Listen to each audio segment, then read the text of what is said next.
2022 Boxes to Builds 01. What's the 01 for? It's the very first Boxes to Builds of 2022. Imagine that.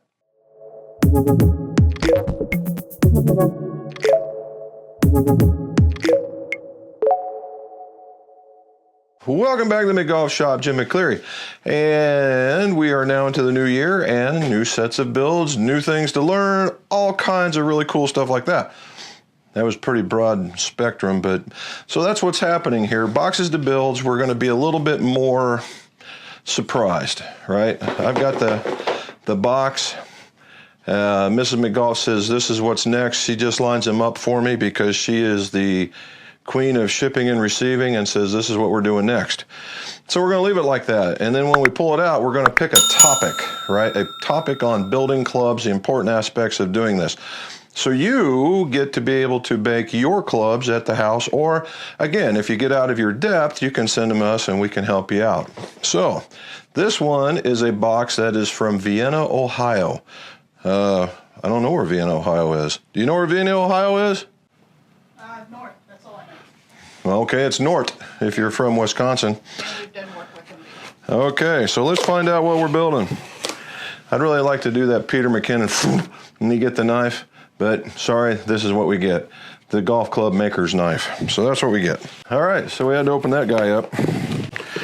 And it's, I will say it is packaged very well. It seems like the club heads are at the bottom. So let's see what we've got. All right, let's see what we got. We have got some jumbomax ultralights. All right, what size are they? They appear to be mediums plus 5/16. All right, so jumbomax is the bigger grip that we know about, and they're known for the bigger grips, obviously.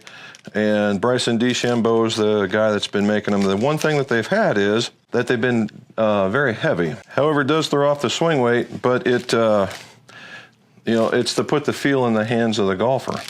The ultralight is, I can only imagine, is upon the request of that. These guys are very light. We'll measure them here when we go do the build. So far I've got 4, 5, 6, and 7. So it looks like we're making 7 clubs.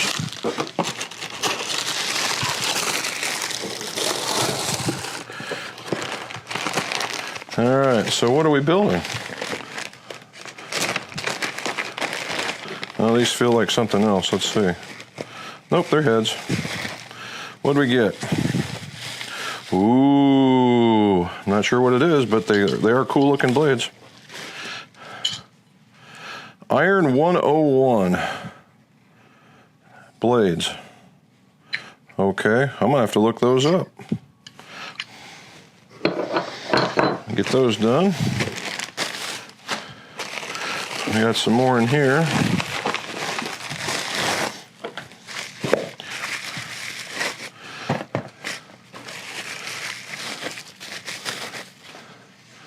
And some more, 5 and 6, so we're starting at the 5 at least. A couple more. All right, we got some double red 1-inch ferrules. All right, 1-inchers. Got enough for that. I don't think they're the BB&Fs. They look fairly common.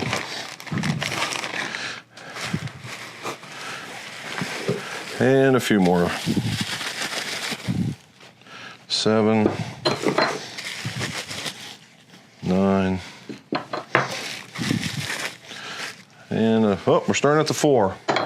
4 through the pitch. All right, so we got all that. I'm going to pick all that up. And he's giving us a spec sheet. All right, tells me what the loft and lies are.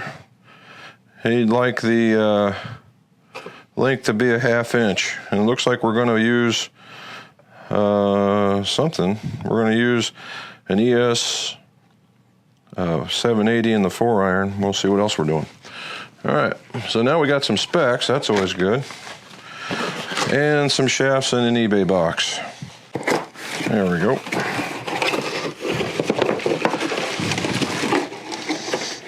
All right, let's clean all this up. We'll see our shafts here in a second. All right, so what did we get? Oh, I got something here. Looks like it may have come from UST by mail. Okay, we got a 780 F3. I think that was requested in the 4-iron. And we got some 460 F3s. Okay, so now we know what we got.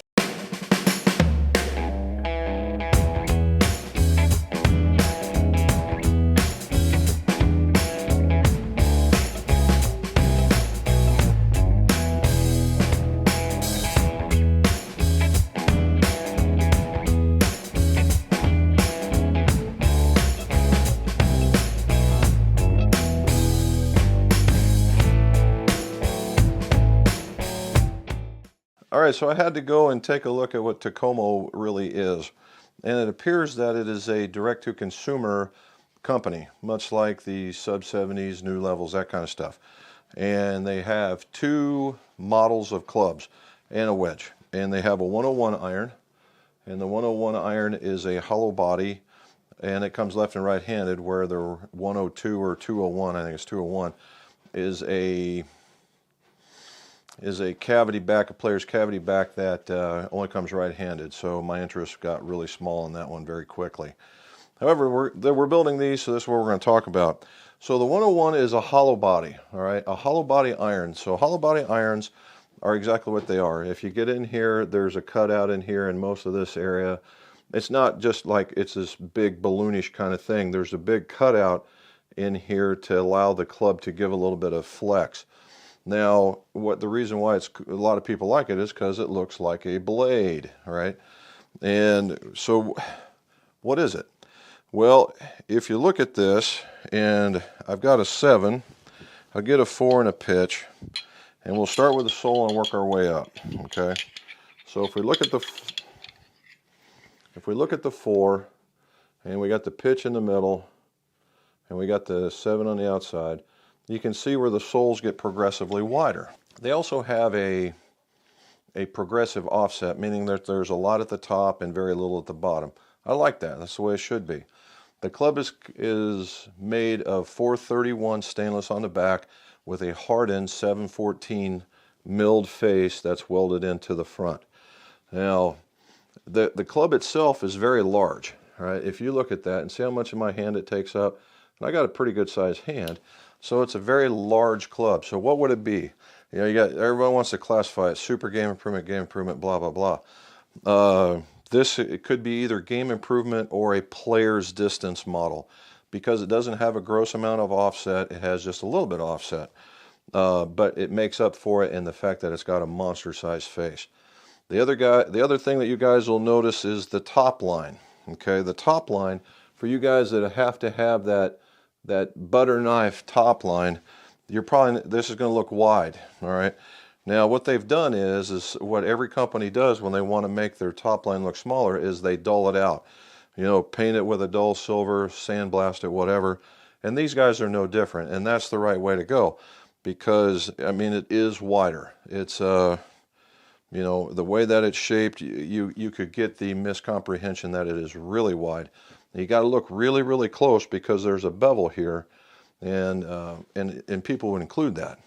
So all in all, the Takomo, I don't know where they're at. I went and looked at their website.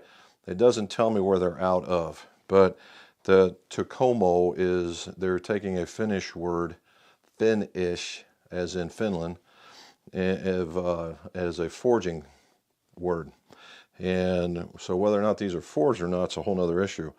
Good looking club. It's not grossly shiny. It's not grossly flat. I like it. It's 370, so it's a parallel tipped club. We're going to find that out, right? And so that's the topic, right? We're talking about the topic today is doing your research. When you get these things, or when I get these things, I have to take a look at every piece that I've got in order to know what I'm going to have to do. And I take a look at the specs. So I need to, you know, they would say finish. You start with the end in mind. I know what my specs are, and then I have to work backwards in order to make this happen. And so that's what we're doing. Now you already saw the jumbomax grips, all right? They're very, very light. They're ultra light, as a matter of fact, so that it'll give us some head weight. We are going to put in the ESX recoils. The Recoil, I think, is a really nice shaft. As I've said in other videos, I think that towards the end, the UST started slipping with the Recoil from a quality perspective. With the Dart, I think they've gotten woken up because a lot of people caught them, and this new Dart's really nice. I like it. So maybe we'll start a swing with quality going up the other direction.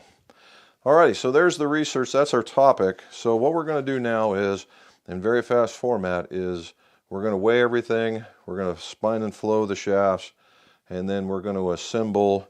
These guys are what they call a regular flex with the F3. So we're going to find ourselves a good flex in the F3, and then we're going to put them together.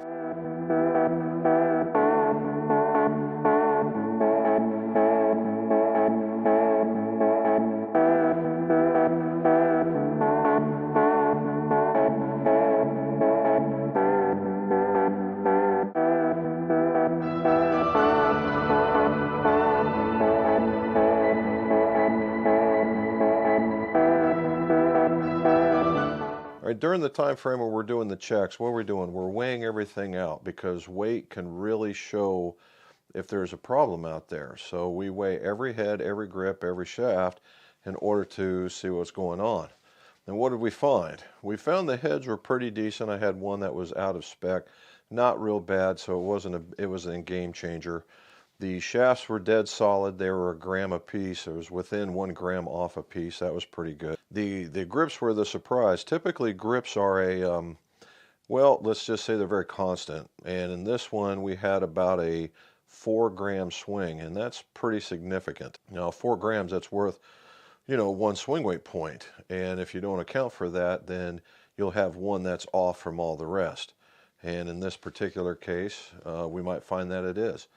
So what did we find? Well, we found the jumbomax ultralight was between 48 and 52. Now, why do we get that? Well, it's probably because the underlisting is a sponge instead of a rubber, and that sponge is probably pretty hard to keep track of from a density perspective. That's what I'm going with. So that's where we did. All right, so after we did the assembly, now it's time to do the ferrules. We always like making the club look nice, so we put it on the 1x42 felt belt and the sander, and take off just ever so slightly. There was just a very little bit hangover, so we took off just a little bit. And then we put the acetone to it to smooth out all the other edges that might be there that you don't see. Then we put it on the unstitched buffing wheel that I just had cleaned off and put some new wax on it so that they would shine up really, really well, of which they did. Then we measured it, and these guys wanted to be 1 inch over. Okay, that's going to be a big deal when it comes to swing weight, 1 inch over. And so we measure those out and cut them off on my wheel, and then we get them to the right length. Putting the grips on is just like everything else, and when you're doing gripping, you just have to make sure that it's aligned. As far as left-handed grips go, I do those because I'm a left-handed. Then after that, we weighed it, and we did the last bit of the specking. So how did that turn out? Well, as it turned out, they all ended up in that D6 range. Talk about 1 inch over, so that's a heck of a lot of swing weight that you have to overcome with either lightweight shafts or heavy grips, of which these weren't, because they ran in that 50 gram range, right? So it's not very much. So, but where they ended up with was very consistent, right? The weights went up programmatically. The swing weights were within a swing weight of each other, so that was really grand. And then we took it to the loft and lie machine, and the loft and lies were pretty doggone close. A half a degree here, a whole degree there, which I can just tweak that back in there. They weren't grossly off, and I kind of expected that, but they weren't, so good for them. So when it's all said and done, we have 1 inch over set of clubs, bent to spec, in the right flex range. They look pretty good, and we found out something new about Takomo golf. So, it was a learning experience, and we know that we have to measure everything prior to going into it. So if you got any more questions, put them in the show notes below, and I certainly will ask it. Over here, you're going to see a golf symbol, if you would. That's like and subscribe over here. And then down over here, you're going to see a square on a video that YouTube recommends that you may like. That's from us. Please take a look at it. You very well might find some other interesting stuff. Again, like, subscribe, hit that bell, and as always, let's see your scores go low.